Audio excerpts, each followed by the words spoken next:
Welcome back ناظرین، ناصف امان صاحب ہمارے ساتھ ہیں اور بات ہو رہی ہے موجودہ حکومت کی، بات ہو رہی ہے اپوزیشن قیادت کی، اور بات ہو رہی ہے عوام کے مفادات کی۔ عوام کے مفادات جو ہیں وہ پس پشت ہیں اور سیاسی قیادت کے مفادات آگے ہیں۔ ناصف امان صاحب، آپ کیا کہتے ہیں کہ یہ مفادات کی جو کھیل یا تماشا جاری ہے، یہ کب جو ہے اس تماشے کا اختتام ہوگا، اور آپ مستقبل میں اس کی نتائج کیا دیکھتے ہیں؟ یہ اس وقت تماشا جو ہے ختم ہوگا جب عوام جو ہے نا باہر نکلیں گے۔ دیکھیں، میں نے عرض کیا تھا کہ سوچ بدل رہی ہے، لیکن ایسا ہوتا ہے کہ لوگ گھروں میں بیٹھ کر تو بات کرتے ہیں، یہ ہے، وہ ٹھیک ہے، وہ نہیں ہے، لیکن جب تک ان کی آواز جو ہے ایوانوں تک نہیں پہنچتی تب تک کچھ نہیں ہوگا۔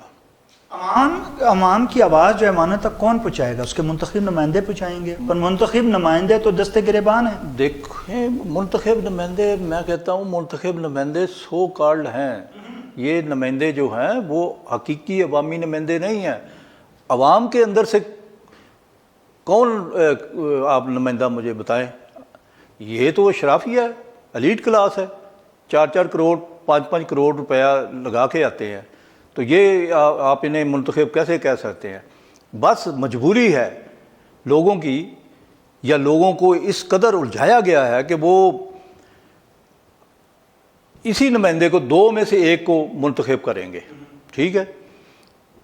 تو وہ کرتے ہیں، اور حالانکہ وہ ان کا نمائندہ نہیں ہوتا۔ ول ڈیورنٹ یہاں نا بہت خوبصورت بات کرتا ہے، وہ کہتا ہے کہ عوام جنہیں اپنے نمائندے سمجھ رہے ہوتے ہیں وہ ان کے نمائندے نہیں ہوتے، وہ ان کو یقین دلانے کے لیے سامنے آتے ہیں کہ ہم آپ کے نمائندے ہیں، ہم آپ کے کام بھی کریں گے، آپ کے دکھ درد بھی بانٹیں گے، پھر وہ ان میں گھل مل جاتے ہیں، اور عوام یہ سمجھ رہے ہوتے ہیں کہ یہ ہمارے حقیقی نمائندے ہیں، یہ ہمارے دکھ درد میں برابر کے شریک ہے۔ حالانکہ ایسا نہیں ہوتا، کیونکہ ایلیٹ کلاس اشرافیہ کبھی بھی عوامی مفاد میں نہیں سوچتی۔ کیا 75 سال گزرنے کے بعد ابھی تک عوام کو یہ پتہ نہیں چلا کہ یہ ہمارے نمائندے نہیں، اور ہم نے اپنے نمائندوں کا انتخاب کیسے کرنا ہے؟ میں نے عرض کیا نا، اب ادھر بھی ایلیٹ کلاس ہے، ادھر بھی ایلیٹ کلاس ہے۔ سسٹم جو ہے، میں اس کی تو بات کر رہا ہوں کہ سسٹم کو بدلنا چاہیے۔ 2-4 کروڑ روپیہ غریب آدمی کہاں سے لائے گا؟ میں اور آپ لا سکتے ہیں؟ بالکل نہیں لا سکتے۔ میرا بھی دل چاہتا ہے کہ میں اسمبلی میں جاؤں اور جا کر وہاں عوام کی نمائندگی کروں، اور جو مسائل درپیش ہیں ان کے لیے جدوجہد کروں۔ لیکن وہ جو سیاسی پارٹیاں یہاں پہ موجود ہیں وہ تو عام آدمی کو ٹکٹ دیتی نہیں ہیں، اور ٹکٹ کے لیے آپ کو پتہ ہے کہ یہاں کتنی دگ و دوگ کرنی پڑتی ہے، کتنے جو ہیں ان کو پاپڑ بیلنے پڑتے ہیں، اور پھر اور یہ اشرافیہ کے علاوہ ایک آدمی کو ٹکٹ کا تو تصور بھی نہیں کیا جا سکتا۔ تو اسی کو بدلنا ہے کہ سسٹم وہ جو ہے انتخاب جو ہے، انتخابات کو آسان بنایا جائے، وہ عام آدمی بھی اس میں شامل ہو سکے، وہ تو نہیں ہوتا۔ اچھا، ہر تجزیہ نگار، ہر جو اینالسٹ ہے، ہر جو اینکر ہے، ہر جو بندہ ذہن اور شعور رکھتا ہے، وہ نشاندہی ضرور کرتا ہے کہ یہ پرابلم ہے، یہ سسٹم ہے، اس کا حل نہیں بتاتا۔ ناصف امان صاحب، آپ تو اپنے کالمز میں اس کا ذکر کرتے ہیں، کیا آپ اس کا حل بتائیں کہ کیسے عوام جو ہے وہ اپنا منتخب نمائندہ اپنے میں سے چن کے ایوانوں تک پہنچائے گی، اور اس کی آواز جو ہے ایوانوں تک پہنچے گی، اور اس کی زندگی میں پھر تبدیلی آئے گی؟ یہ کیسے ممکن ہوگا؟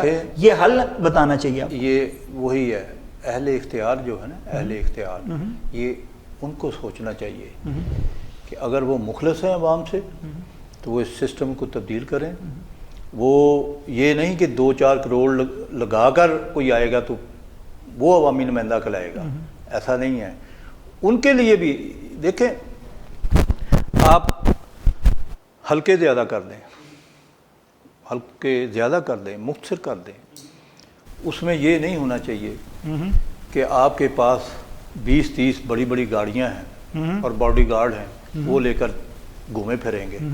نہیں، ٹھیک ہے، ایک سمپلی ٹی وی پہ پروگرام آنے چاہیے، پوسٹر لگانے صرف ہونا چاہیے، انہیں اجازت ہونی چاہیے۔ الیکشن، یہ سارے قوانین ناصر امان صاحب موجود ہیں، الیکشن کمیشن موجود ہے، کیا بات ہے کہ الیکشن کمیشن کسی بات پہ جو ہے وہ ان کو نہیں روک رہا ہے، وہ قانون جو موجود ہیں ان کا استعمال نہیں کیا جا رہا؟ کیا وجہ ہے جب سارا کچھ موجود ہونے کے بعد بھی جب الیکشن کمیشن اس پہ جو ہے متحرک نہیں ہوگا، حرکت نہیں کرے گا، تو کیسے جو ہے وہ اس چیز کی روک تھام ہو سکے گی؟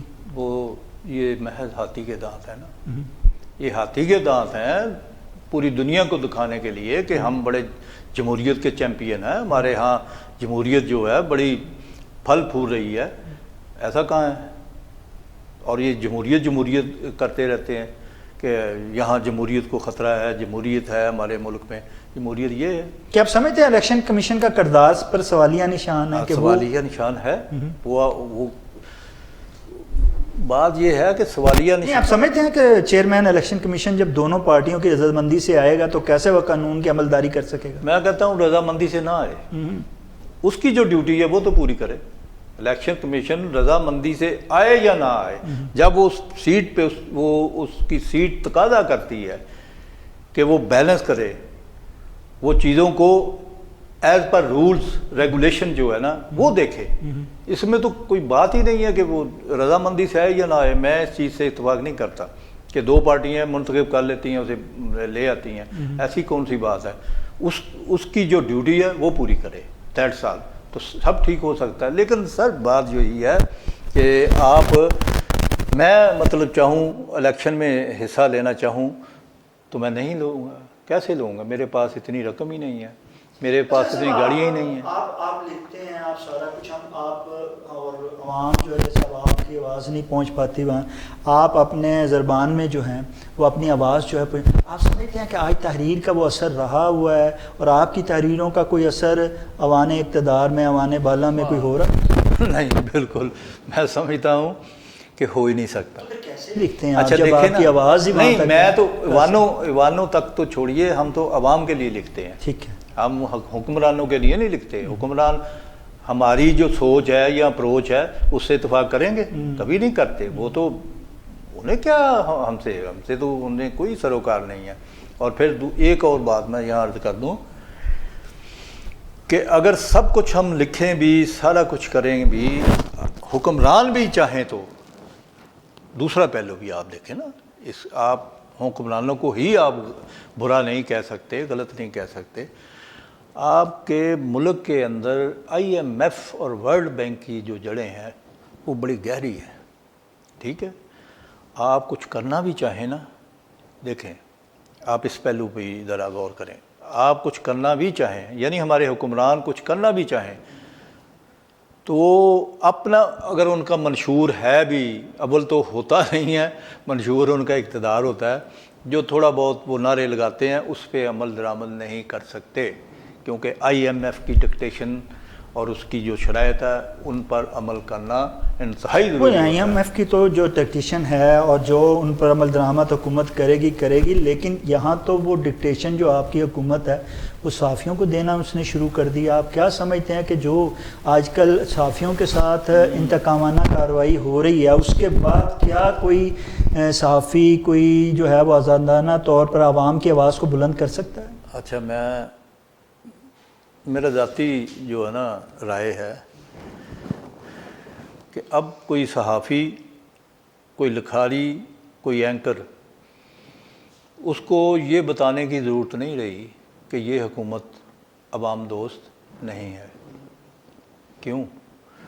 کیونکہ اس کے مسائل اتنے بڑھ گئے، پٹرول، گیس، گھی، دال، چنا، یہ وہ سارا پورا سسٹم، ناانصافی، ہر جگہ ناانصافی ہو رہی ہے، اور وہ عوام کے ساتھ جب براہ راست ہو رہی ہے تو ان سے زیادہ باخبر کون ہوگا؟ اب میں اگر انہیں کہوں کہ آپ کے ساتھ ناانصافی ہو رہی ہے، یعنی کسی بندے کو میں کہوں کہ آپ کے ساتھ زیادتی ہو رہی ہے، گورنمنٹ زیادتی کر رہی ہے، انہوں نے کہا جناب ٹھیک ہے سارے نال زیادتی ہو رہی، تمہیں پتہ ہے کہ گھیو اتنا مہنگا ہو گیا، دال اتنی مہنگی ہو گئی ہے، ٹھیک ہے نا؟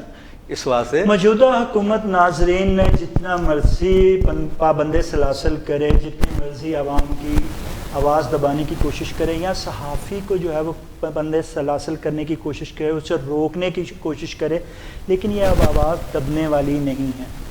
یہ کسی غلط فہمی کا شکار ہے وہ قیادت یا وہ حکومت جو یہ سمجھے کہ آپ آواز کو جو ہے وہ دبا سکیں گے۔ آواز کو دبانا نہیں چاہیے، بلکہ عوام کے مسائل کا تدارک کرنا چاہیے۔ ناظرین، کے ساتھ ہی پروگرام کا وقت ہوا چاہتا ہے۔ اپنے میزبان شاہد ندیم احمد کو آئندہ پروگرام تک کے لیے اجازت دیجیے۔ اللہ نگہبان۔